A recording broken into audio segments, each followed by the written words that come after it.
Bonjour bien-aimés dans le Seigneur, alléluia. Nous bénissons le Seigneur. Nous allons ce matin parler de la communion fraternelle. C'est vrai que nous sommes sur le thème de cette église, mais nous allons faire une pause aujourd'hui. Nous allons parler de la communion fraternelle. Je vous ai promis dimanche dernier que nous parlerons du bonjour. Et donc ce matin, le thème c'est bonjour. Bonjour, c'est un petit mot, mais qui est très important.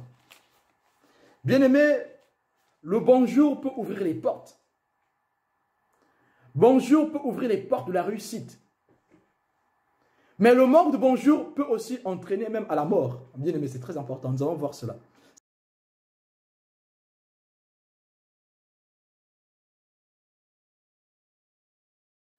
Le simple manque de bonjour peut entraîner la mort.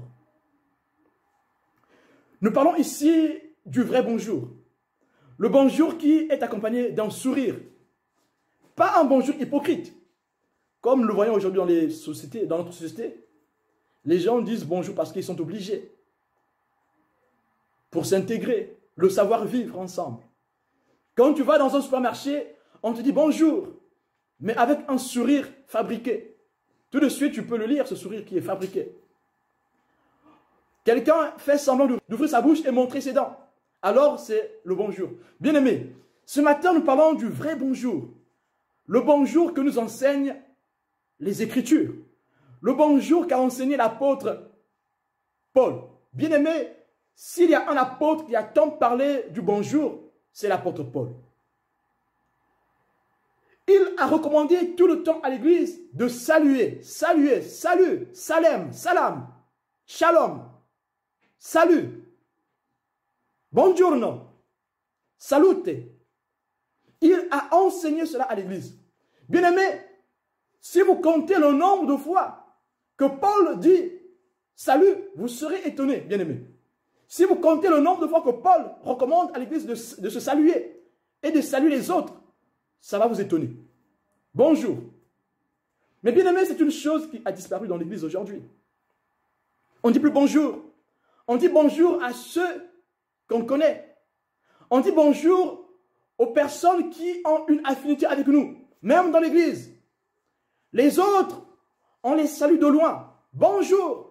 Bien aimé, nous voyons ici un bonjour sincère que Paul enseigne. Avec un saint baiser. Avec un saint sourire. Bonjour. Bonjour, aspazome, en grec. Bonjour, aspazome. Bonjour, kairo. Bonjour, salem. Bonjour, salam. Bonjour, shalom. Bonjour, salute. Bonjour, buongiorno. Bien-aimé, ce petit mot peut sauver une vie. Bien-aimé, le bonjour est un signe de joie. Quand on dit bonjour, c'est qu'on est dans la joie. Le bonjour est un signe de bon accueil. Le bonjour est un signe d'hospitalité. Oh oui, je vous souhaite la bienvenue. Je vous accueille avec joie. Je me réjouis avec vous. Dire bonjour, c'est se réjouir. Non seulement réjouir l'autre, mais se réjouir soi-même. Alléluia. Bonjour alors. Quand je dis bonjour, je suis heureux. Mon frère, quand je dis bonjour, je suis heureux. Bonjour. Voilà, le sourire est naturel. Bonjour, je suis heureux. Je dis bonjour. C'est être extrêmement réjoui. Alors, quand je dis bonjour à mon collègue, ce n'est pas juste pour m'intégrer, juste pour être poli, non. Je dis bonjour parce que je suis heureux de le voir. Je lui dis bonjour parce que je suis heureux dans mon âme. Bien-aimé, quand tu n'es pas bien dans ton âme, tu ne diras pas bonjour. Parce que bonjour, ça veut dire que je suis dans la joie et je veux te transmettre cette joie. Bonjour. Disons-nous bonjour. Le bonjour peut sauver une vie. Alléluia. Mais le bonjour peut aussi détruire la vie quand on ne le dit pas. Lisons l'histoire de Nabal. Nabal le fou. 1 Samuel 25, versets 1 à 39. Bien-aimé, bien qu'il soit long ce texte, nous allons le lire ensemble. Parce que c'est une histoire très intéressante. 1 Samuel, chapitre 25, versets 1 à 39. Samuel mourut Tout Israël s'étant assemblé le pleura.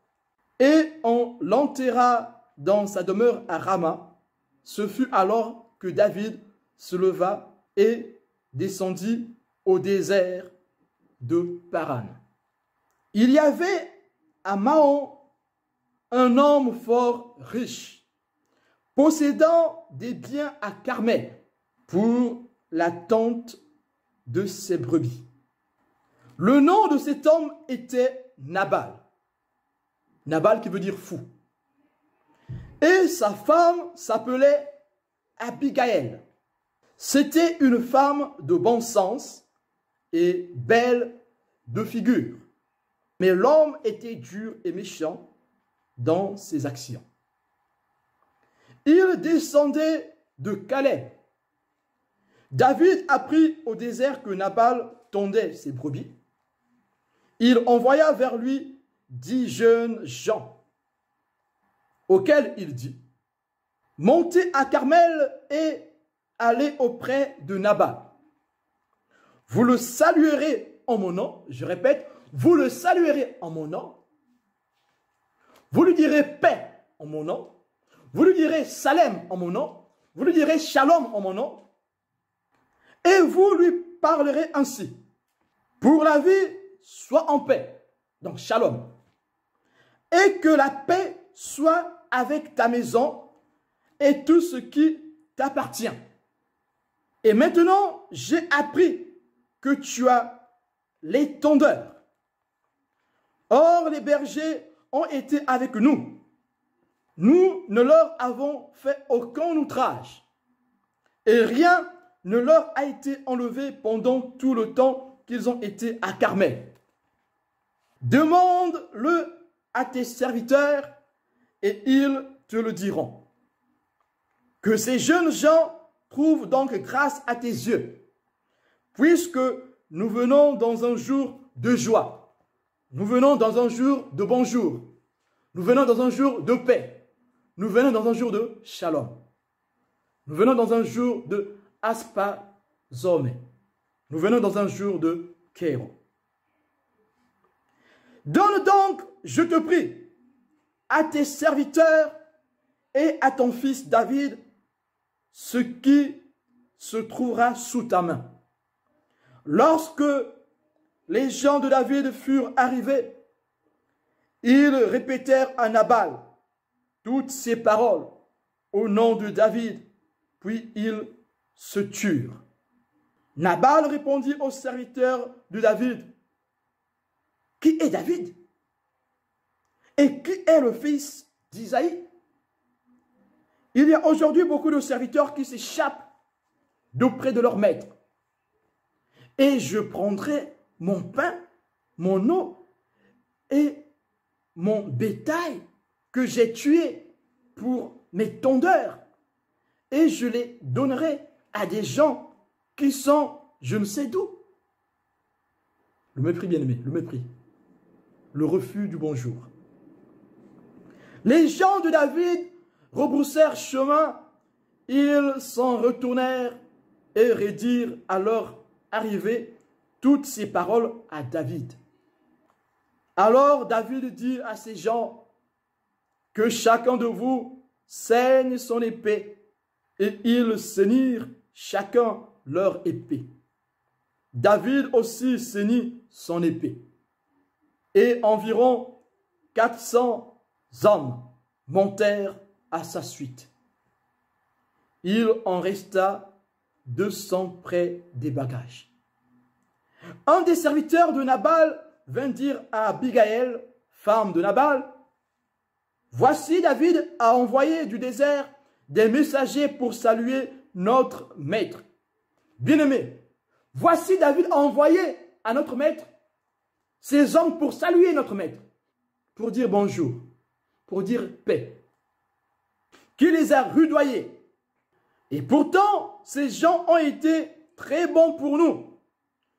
Ils ne nous ont fait aucun outrage et rien ne nous a été enlevé tout le temps que nous avons été avec eux lorsque nous étions dans les champs. Ils nous ont nuit tes jours servis de muraille.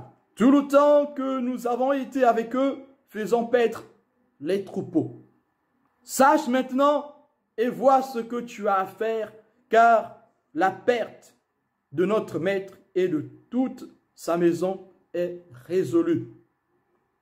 Et il est si méchant qu'on ose lui parler. Abigail prit aussitôt 200 pains, 2 outres de vin, 5 pièces de bétail à prêter, 5 mesures de grands rôtis, 100 masses de raisins secs et 200 de figues sèches. Elle les mit sur des ânes et elle dit à ses serviteurs, « Passez devant moi, je vais vous suivre. » Elle ne dit rien à Nabal, son mari. Montée sur un âne, elle descendit la montagne par un chemin couvert. Et voici, David et ses gens descendaient en face d'elle, en sorte qu'elle les rencontra. David avait dit, « C'est bien, non vain que j'ai gardé tout ce que cet homme a dans le désert, et que rien n'a été enlevé de tout ce qu'il possède. Il m'a rendu le mal pour le bien. Que Dieu traite son serviteur David dans toute sa rigueur. Si je laisse subsister jusqu'à la lumière du matin qui que ce soit de tout ce qui appartient à Nabal. » Lorsqu'Abigail aperçut David, elle descendit rapidement de l'âne, tomba sur sa face en présence de David et se prosterna contre terre. Puis, se jetant à ses pieds, elle dit, « À moi la faute. Mon Seigneur, permets à ta servante de parler à tes oreilles et écoute les paroles de ta servante. Que mon Seigneur ne prenne pas garde de ce méchant homme, à Nabal, car il est comme son nom. Nabal est son nom. Il y a chez lui de la folie. Et moi, ta servante, je n'ai pas vu les gens que mon Seigneur a envoyés. Maintenant, mon Seigneur, aussi vrai que l'Éternel est vivant et que ton âme est vivante, c'est l'Éternel qui t'a empêché de répandre le sang et qui a retenu ta main. Que ceux qui veulent du mal à mon Seigneur soient comme Nabal. Accepte ce présent que ta servante apporte à mon Seigneur et qu'il soit distribué aux gens qui marchent à la suite de mon Seigneur. Pardonne, je te prie, la faute de ta servante, car l'Éternel fera à mon Seigneur une maison stable. Pardonne, car mon Seigneur soutient les guerres de l'Éternel, et la méchanceté ne se trouvera jamais en toi. S'il s'élève quelqu'un qui te poursuive et qui en veuille à ta vie, l'âme de mon Seigneur sera liée dans le faisceau des vivants auprès de l'Éternel ton Dieu. Et il lancera du creux de la fronde l'âme de tes ennemis. Lorsque l'Éternel aura fait à mon Seigneur tout le bien qu'il t'a annoncé et qu'il t'aura établi chef sur Israël, mon Seigneur n'aura ni remords ni souffrance de cœur pour avoir répandu le sang inutilement et pour s'être vengé lui-même. Et lorsque l'Éternel aura fait du bien à mon Seigneur, souviens-toi de ta servante. » David dit à Abigail, « Béni soit l'Éternel, le Dieu d'Israël, qui t'a envoyé aujourd'hui à ma rencontre.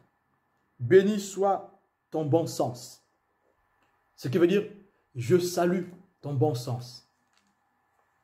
Et béni sois-tu, toi qui m'as empêché en ce jour de répandre le sang et qui a retenu ma main? Mais l'Éternel, le Dieu d'Israël, qui m'a empêché de te faire du mal, est vivant.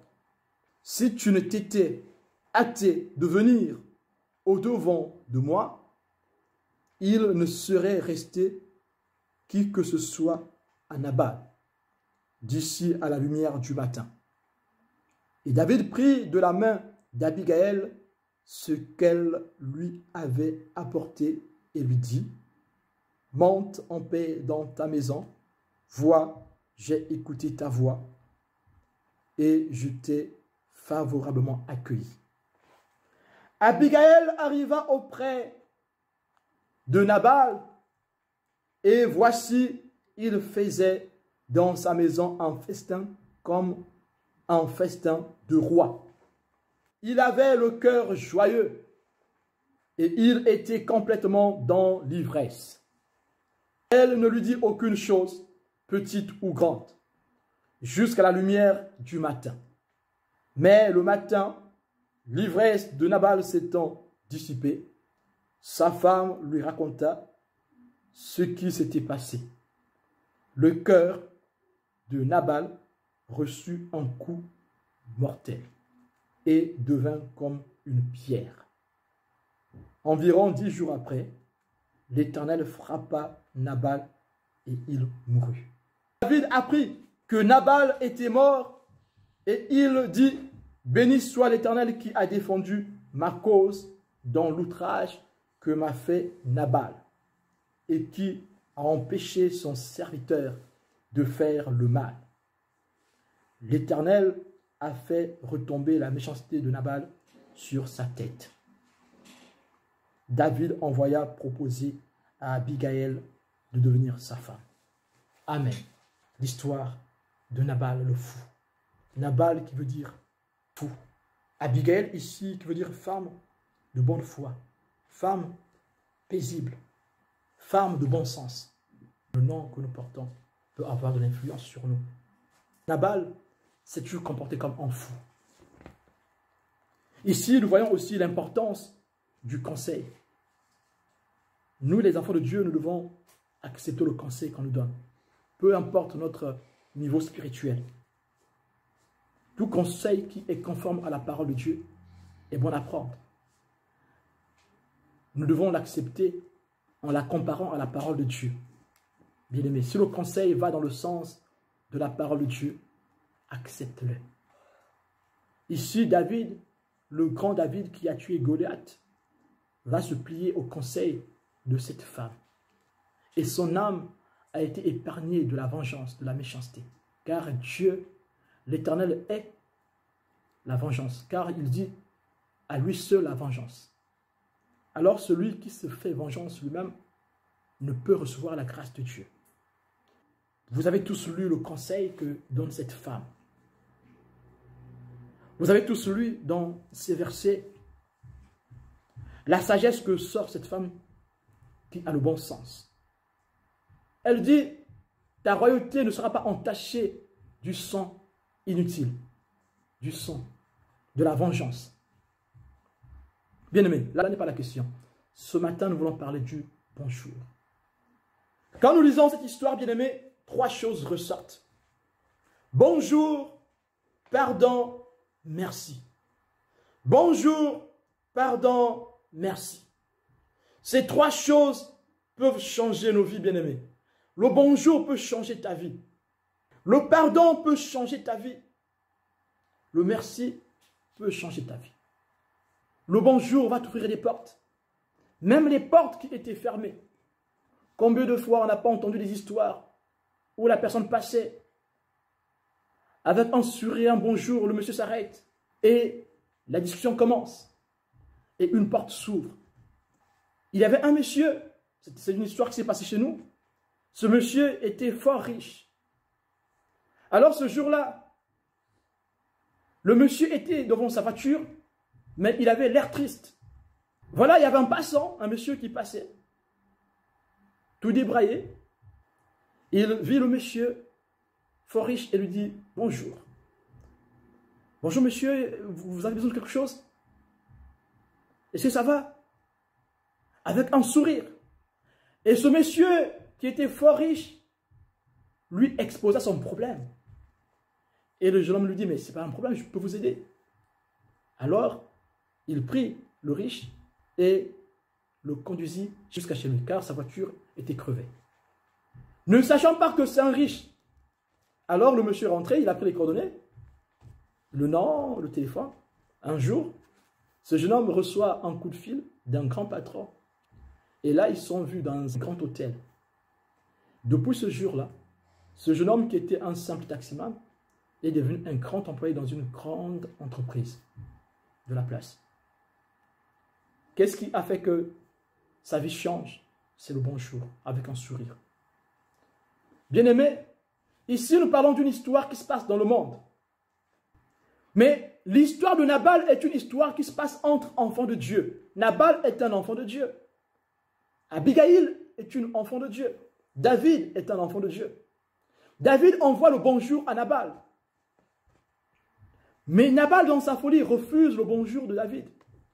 Nous avons lu à maintes reprises, on parle de la paix, on parle de joie. Le verset 8 dit, « Demande-le à tes serviteurs, et ils te diront que ces jeunes gens trouvent donc grâce à tes yeux, puisque nous venons dans un jour de joie, puisque nous venons dans un bon jour. » Mais Nabal refuse le bonjour que lui envoie David.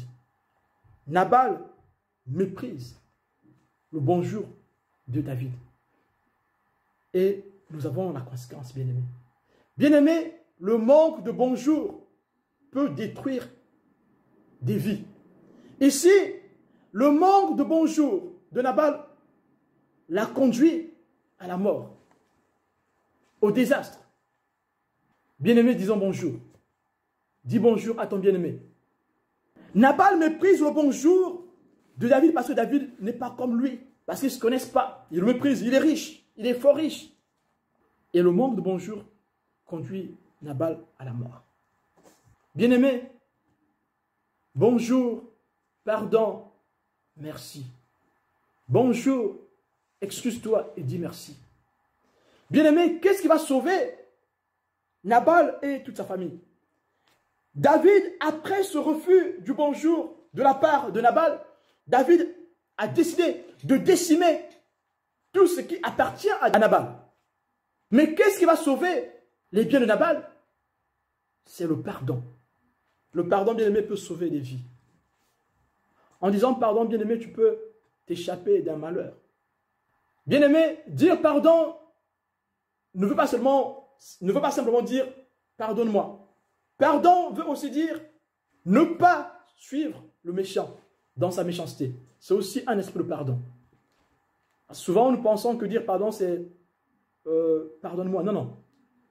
Dire pardon, ça veut aussi dire que si on me fait du mal, je ne suis pas le méchant, je ne suis pas le fou. Je fais profil bas. Faire profil bas, c'est synonyme de dire pardon. Il y a des pardons qu'on ne dit pas verbalement. Il y a des pardons qu'on dit dans notre cœur. On nous fait quelque chose de mal, on supporte. Supporter, c'est aussi dire pardon. Celui qui n'a pas l'esprit de pardon en lui ne peut supporter le mal, ne peut supporter l'injustice. Nous pouvons supporter des injustices que si nous avons en nous l'esprit du pardon. Voilà pourquoi nous disons ce matin que dire pardon peut sauver une vie. Dire pardon peut te sauver d'une contrariété. Dire pardon peut te sauver d'une catastrophe. Ce qui va sauver Nabal et ses biens ici, c'est le pardon. Cette femme a en elle le bon sens, comme le dit son nom, Abigail. Femme de bon sens. Avoir le bon sens, être paisible.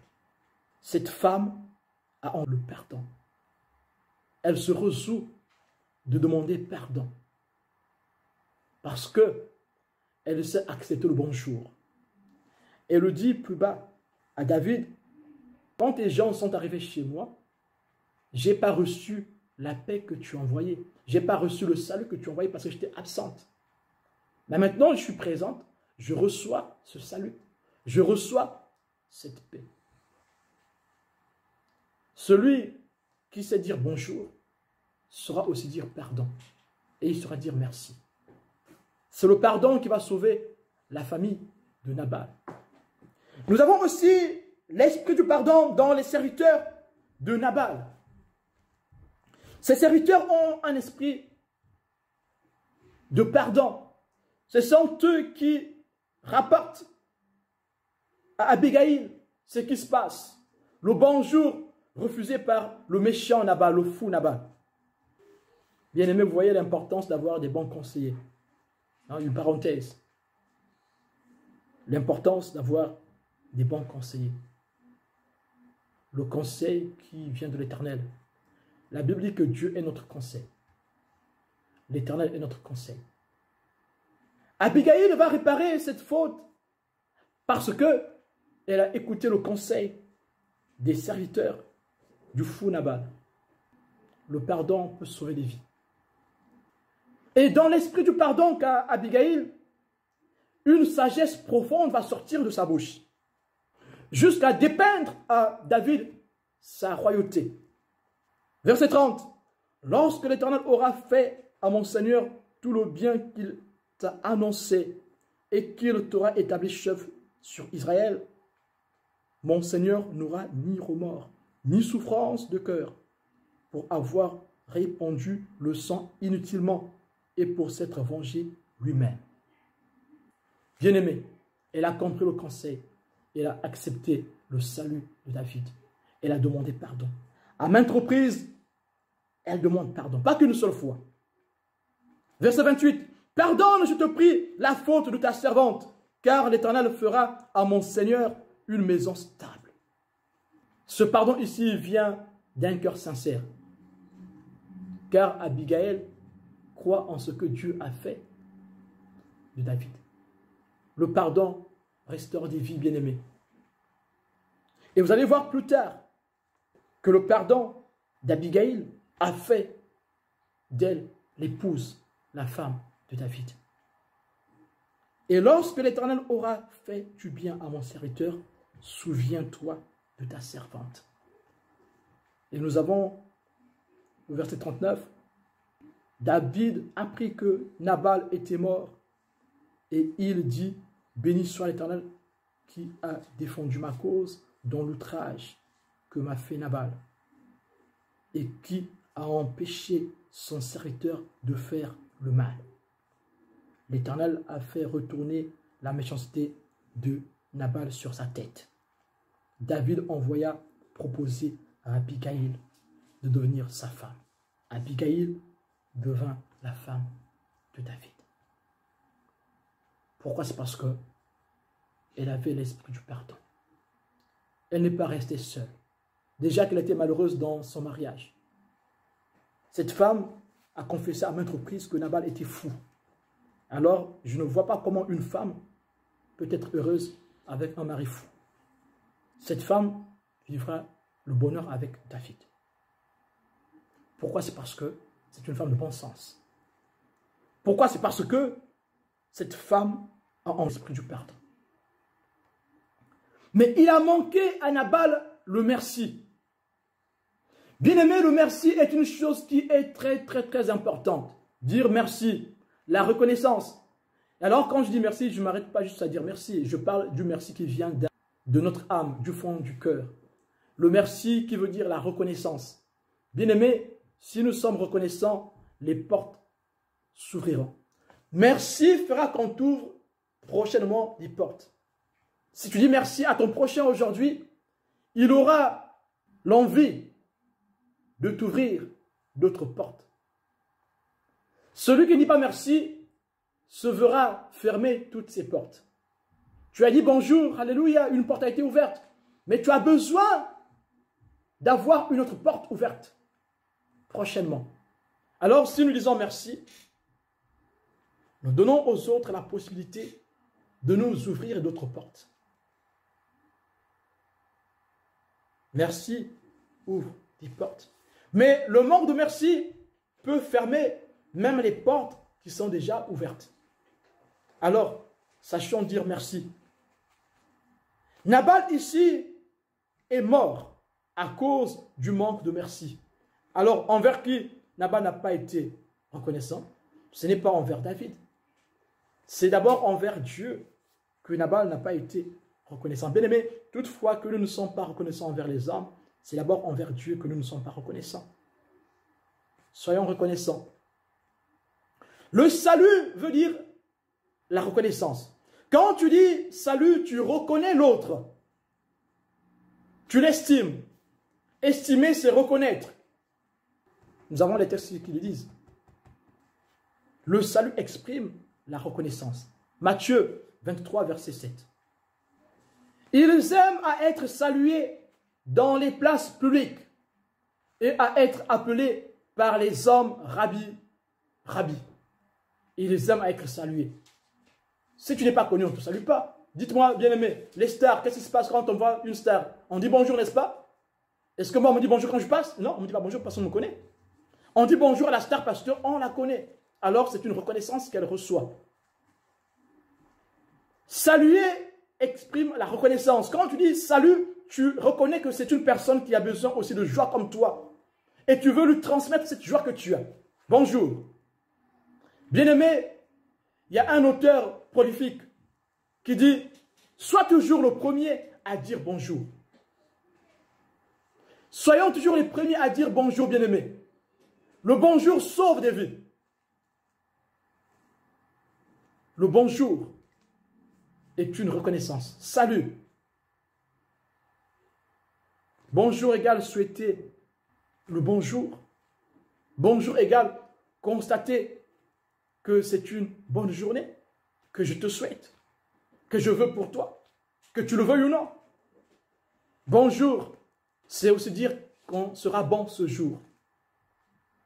Quand tu dis bonjour, tu proclames que tu es bon ce jour. Tu le veux aussi pour ton prochain. Je veux que tu sois bon ce jour. Je te souhaite une bonne journée. Et je constate que ce jour sera bon pour toi, que tu le veuilles ou non. Et je proclame aussi que tu seras bon ce jour. Comme moi, je serai bon ce jour. Bien-aimé, 1 Samuel 13 dit la même chose.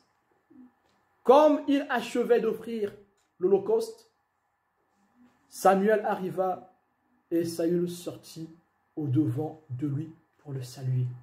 Signe de respect, de reconnaissance. Quand je te dis bonjour, je t'honore. Voilà pourquoi nous devons toujours être les premiers à dire bonjour. Dans les entreprises, c'est la même chose. C'est le chef qui doit dire bonjour premièrement à ses employés. Il doit faire le tour, dire bonjour à tous les employés. Le Christ le dit, je suis venu pour servir et non pour me servir. Alors je dis bonjour à tout le monde. Le patron dit bonjour à tous les employés et il va dans son bureau. Ce ne sont pas aux employés de venir dire bonjour au patron dans son bureau. Bien-aimés, quelle est notre attitude en ce qui concerne le bonjour? Savons-nous dire bonjour? Vous allez me dire, oui, si je dis bonjour. De toute façon, quand on commence le culte, je dis bonjour à tout le monde. Non, bien-aimé, je veux aller plus loin que ça. Le bonjour ici est une attitude de communion fraternelle. Je dis bonjour à mes bien-aimés.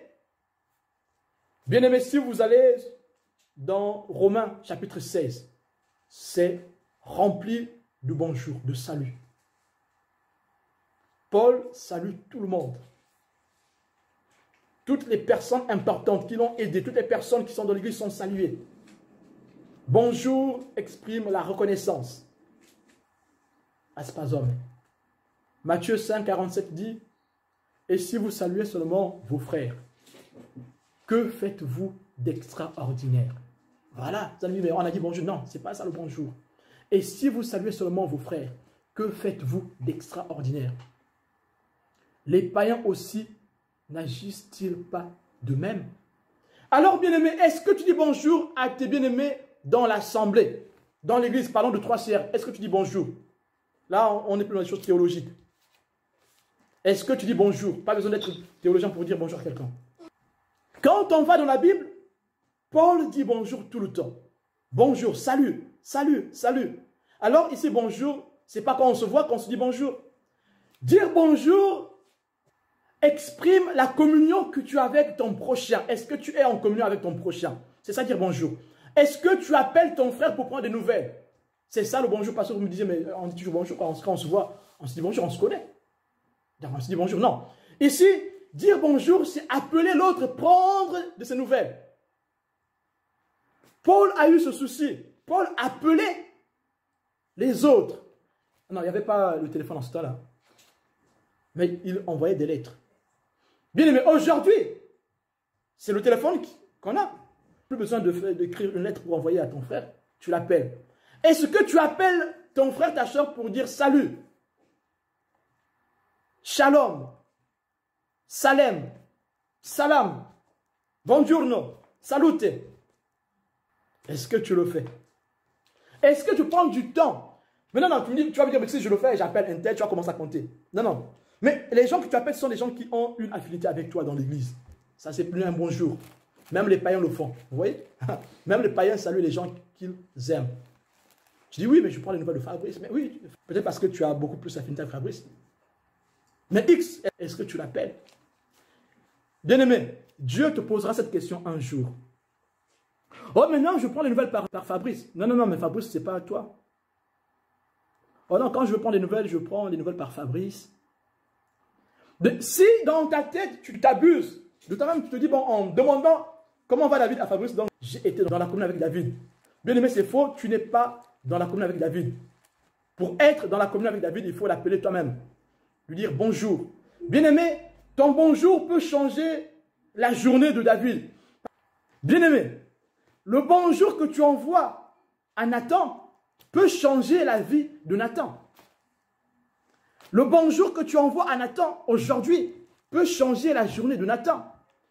Si c'était une journée morose, cette journée va devenir rose. Si c'était une journée en noir et blanc, cette journée va devenir une journée en couleur. Pourquoi? C'est parce que tu as envoyé le bonjour à Nathan. Bien-aimé, quelle est notre attitude? Si nous saluons à l'église les gens avec qui on a des affinités, nous ne faisons rien de mieux que les païens. Si parce que je m'entends plus avec Nathan et je l'appelle pour prendre des nouvelles, je ne fais rien de plus qu'un païen. Le païen aussi fait la même chose. Ils appellent les poteaux. Le païen appelle son poteau. Oh poteau! Ils s'appellent entre eux. Mais toi, tu appelles que le frère avec qui tu t'entends bien, ou la sœur avec qui tu t'entends bien. Que fais-tu de mieux? Tu ne fais rien de mieux. Le vrai amour, on l'exprime quand on appelle la personne qui nous montre, qui ne nous supporte pas. Alléluia, c'est là que tu montres le vrai amour. Le Seigneur nous appelle tous ce matin de reconsidérer nos voies. Quelles sont tes voies? Comment peux-tu te dire que Seigneur, je m'abandonne totalement si tu ne sais pas dire bonjour aux autres? Si tu n'appelles pas les autres, comment peux-tu dire je m'abandonne? Comment peux-tu parler en langue? Comment veux-tu faire marcher les paralytiques et ouvrir les yeux aux aveugles? Bien-aimés, commençons par dire bonjour. Appelons-nous les uns les autres comme le Christ nous a appelés. Appelons-nous bien-aimés. Le Christ nous appelle tous les jours. Il dit bonjour. Bon, tous les jours, il dit bonjour. Bien-aimé, quand tu te lèves, c'est un bonjour que Dieu te donne. C'est un bonjour. Le fait que tu sois en vie, c'est un bonjour que Dieu te donne. Un bonjour. Voilà pourquoi on appelle ça le présent. Nous ne sommes pas au passé. Hein? Nous sommes au présent. Bien-aimé, le présent est un cadeau. On m'a fait un présent. C'est pas pour rien qu'on appelle ça présent. Chaque jour est un cadeau. Un cadeau est un bonjour. Dis bonjour. C'est un cadeau que tu fais à ton bien-aimé. Dis bonjour. Appelle. Même si tu es triste, bien-aimé. Souvent, les gens se disent, écoute, moi, je ne suis pas dans mon assiette, je suis triste, alors je préfère être seul. C'est faux. C'est un piège de Satan. Quand tu es triste, appelle ton bien-aimé. Appelle ton frère, appelle ta soeur. Le bonjour que tu vas lui donner va égayer ta vie. Le bonjour va se suivre d'une discussion, d'une prière, d'une bonne intention, d'une bénédiction. Dis bonjour. Disons-nous bonjour. Disons bonjour aux méchants, aux gens qui ne nous apprécient pas. Disons bonjour. Ici, on ne parle pas de la provocation. Il ne faut pas que le bonjour soit une provocation. Je lui dis bonjour pour le provoquer, parce qu'il ne me supporte pas et je veux lui dire bonjour pour le provoquer. Non, non, ce n'est pas dans ce sens. C'est un bonjour qui est plein d'amour. Un bonjour qui est plein de bon sens. Bien-aimés, lisez Romains 16, du verset 1 au verset 23, vous allez comprendre le sens du bonjour. Philippiens 4, verset 21 dit, « Saluez tous les saints en Jésus-Christ. Les frères qui sont avec moi vous saluent. » Pierre le dit, 1 Pierre 5, 14, « Saluez-vous les uns les autres par un baiser d'affection, par un baiser d'amour, par un baiser sincère. Que la paix soit avec vous tous qui êtes en Christ. » Sachons dire bonjour. N'appelons pas que les gens qu'on aime, avec qui on s'entend bien. Appelons tout le monde. Si tu veux montrer que tu as la foi, alors appelle tout le monde. Bien-aimé, quand nous allons finir de parler là, il faut que tu demandes pardon. Toi qui n'appelles jamais les autres. Toi qui appelles seulement les gens avec qui tu t'entends bien. Ce que tu fais, ce n'est pas bien. Tu dis bonjour aux gens avec qui tu t'entends bien. Avec qui tu as des affinités. Dieu te voit quand tu ne dis pas bonjour aux autres. Dieu te voit quand tu réponds froidement aux autres, quand on te dit bonjour. Les 7 yeux de Dieu se promènent partout, même dans ta maison, même dans ton cœur. Dire bonjour, c'est ouvrir sa maison aussi. Ouvre ta maison à tout le monde, pas qu'à X, parce que tu t'entends bien avec X. Dis bonjour à tout le monde. Ouvre ta maison à tout le monde. Si tu sais faire le bien, fais-le avec tout le monde, pas avec X seulement, ou avec Y. Aime tous les enfants de Dieu. Saluez les frères qui sont dans l'église.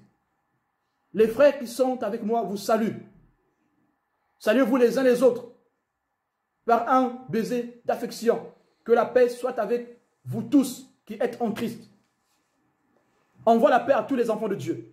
Dieu te voit. Si tu ne le fais pas, Dieu te voit aussi, bien-aimé. Le manque d'amour, c'est un péché, bien-aimé.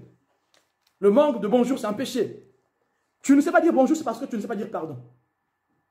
Parce que tu ne sais pas dire merci aussi. Mais Dieu te voit. Dieu voit ton cœur. Je te parle à toi, tu me vois. Partout là où tu me... Peu importe là où tu te trouves, tu me vois très bien. Tu ne sais pas dire bonjour aux autres. Tu ne sais pas dire pardon. Ton cœur est dur. Mais Dieu te voit. Mais toi aussi qui ne sais pas dire bonjour aux autres. Tu dis que non, mais moi je suis timide, je ne sais pas dire bonjour. Dieu te voit aussi. Les timides n'hériteront pas le ciel. C'est pas moi qui le dis, c'est la parole de Dieu qui le dit. Je veux dire que dire bonjour, c'est très important. Ça exprime l'amour de Dieu. Je veux dire que dire bonjour, c'est très important dans la vie chrétienne. C'est la communion fraternelle. C'est le véritable amour. Si tu aimes, tu sauras dire bonjour. Dire bonjour le matin quand tu te lèves aux autres. Dis bonjour. À la maison, tu dis bonjour aux autres quand tu te lèves. Même à la maison. Dis bonjour à la maison le matin quand tu te lèves. Bonjour, tu as bien dormi? Comment tu vas? Bonjour, bonjour. Disons bonjour. Bonjour. Bonjour. Non, ne va pas là, ouvre le micro. Parce que là, je suis devenu fou là. Ouvre ton micro, bien-aimé, ouvre ton micro. Ouvre le micro, bien-aimé, dis bonjour. Bien-aimé. Bonjour. Bien-aimé, dis bonjour. Non, mets la vidéo, mets la vidéo, mets la vidéo. Mets la vidéo, dis bonjour, mets la vidéo, dis bonjour. Mettez, bien-aimé, mettez les vidéos s'il vous plaît, mettez les vidéos. On va dire bonjour, c'est pratique. Bien-aimé, ouvrez les micros, bien-aimé, ouvrez les micros. Mettez la vidéo, la vidéo.